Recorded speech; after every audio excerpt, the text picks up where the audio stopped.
আমি কোথায় এসেছি বলো তো? সিলেদার্স মায়ের জন্য জুতো কিনতে। এবার দেখি আমাকেও যদি একটা জুতো কিনে দেয়। তোমরাও আমার সাথে সব কিছু ঘুরে ঘুরে দেখো। এসে আমি কি জিনিস দেখতে পেয়েছি জানো? আমি যে জুতাটা পরে আছি সেম টু সেম সেই জুতাটাই রয়েছে।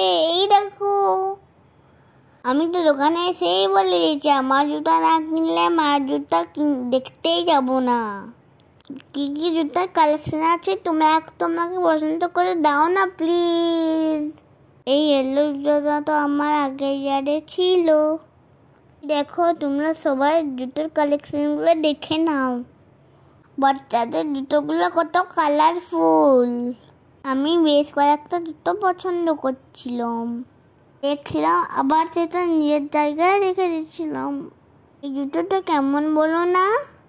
আমার বেশ পছন্দ হয়েছিল, কিন্তু তারপর বাবা বললো এটা ভালো না। এই জুতোটা আমি হাতে নিয়েছিলাম, কিন্তু এটার বেল্ট ছিল না। বেল্ট না থাকলে তো সেই জুতোটা আমি পরতে পারবো না। আর একটা জিনিস কি হচ্ছিল জানো? আমি যে জুতোটাই পছন্দ করছিলাম সেগুলো আমার সাইজে হচ্ছিল না। বাবা বলছে তুই এক কাজ কর, স্কুল শুনি নে, দুর্গা পূজাতে পরবি, আবার স্কুলেও যেতে পারবি। তোর জুতাগুলাই তো আমার বেশি সুন্দর লাগছিল, ওগুলাই আমি নেড়ে চেড়ে দেখছিলাম। তারপরে এই পিঙ্ক জুতাটা আমার খুব পছন্দ হলো, দিয়ে বাবাকে বললাম পরে দেখবো। তারপর যেই জুতাটা আমাকে বাবা পরিয়ে দিল, দেখছি ওই জুতাটাও টাইট। জুতাটা 11 সাইজ ছিল, মানে 11, আমাকে 12 সাইজ দিতে হবে, মানে 12। এই বাটারফ্লাই জুতাটা আমার সব থেকে সুন্দর লেগেছে, কিন্তু ওটাও ছোট সাইজ, 12 ছিলই না। আমি কিছুতেই জুতো পছন্দ করতে পারছিলাম না। এই জুতো তোমার ছিল, সেমনি কিনে দিয়েছিল। আর এই জুতোটা আমার কি ফানি লেগেছে, বড় ডিস্কো ডান্সার।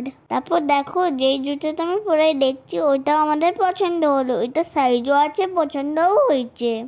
আমি একটু হেঁটে চলে দেখে নিলাম ঠিকঠাক হচ্ছে নাকি। তোমরা বলো আমার এই জুতোটা ভালো হয়েছে তো? এবার বাবা বললো কিটো কিনে দিবে, কিন্তু কিটোগুলো পুরো বয়ের মতন, আমি বয় নই তো, তার জন্য বাবাকে একদম বলে দিয়েছি কিটো নেব না। এবার পুরো সিলেদার্সটা ঘুরে আমার সাথে পুরো ব্যাগগুলো দেখে নাও। আমরা যারা যারা ব্যাগ ভালোবাসি তাই তো সবসময় ব্যাগ দেখলেই কিনতে ইচ্ছা করে। এইরকম সব স্কুল ব্যাগ দেখতে চলে এসেছি।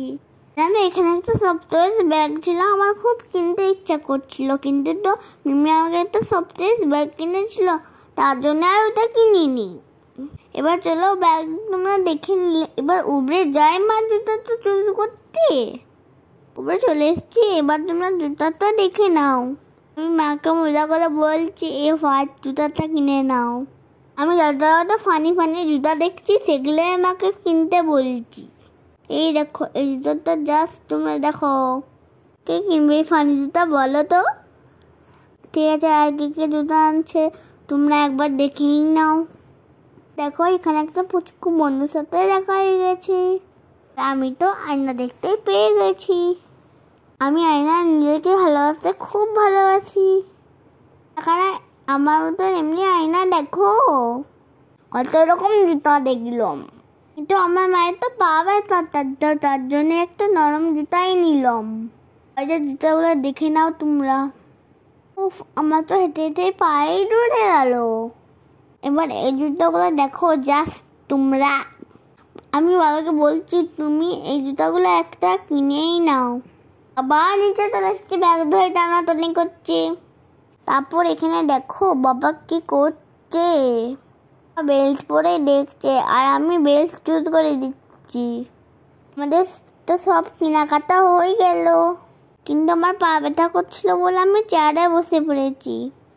আচ্ছা তোমাদের কি সবাই পূজার জুতা কেনা হয়ে গেছে জানাবে কিন্তু। আর আমাদের ব্লগটা কেমন লাগলো জানাতে ভুলে যেও না। সো বাই বাই এভরিওয়ান, দেখা হবে অন্য কোনো নতুন ব্লগে।